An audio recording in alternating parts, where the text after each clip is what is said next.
Photomate – умна енергия за по-добър живот. Здравейте! Днес се намираме в село Спанчевци, на 35 км от Монтана.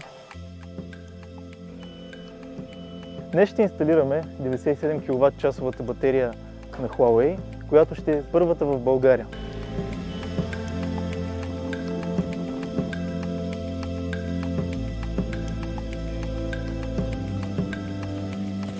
Тя ще е комбинирана с 120 кВт фотоволтаични панели и ще се използва за собствените нужди на фермата Монтагро.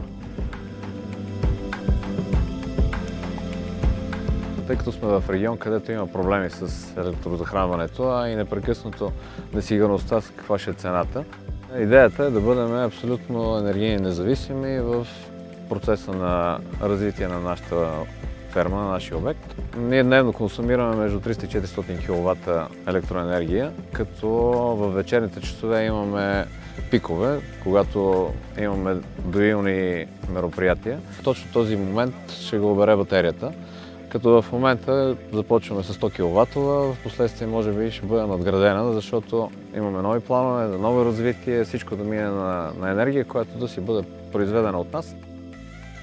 Избрахме батерията на Huawei, защото едно от нещата е, че е готово решение с система за климатизация, с всичките защити и противопожарни системи. Също така е доста лесна за инсталиране.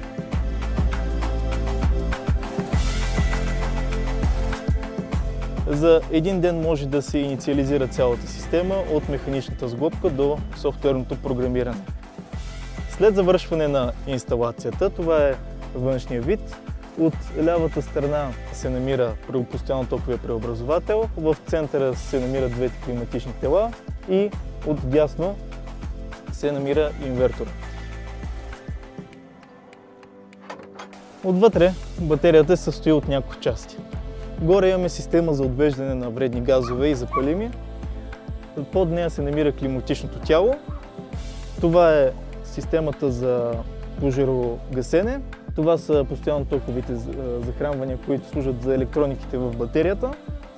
Имате предпазители за отделните части на батерията, да се включват и изключват.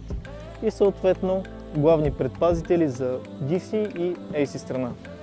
Това са батерийните клетки и всяка една се свързва последователно в системата.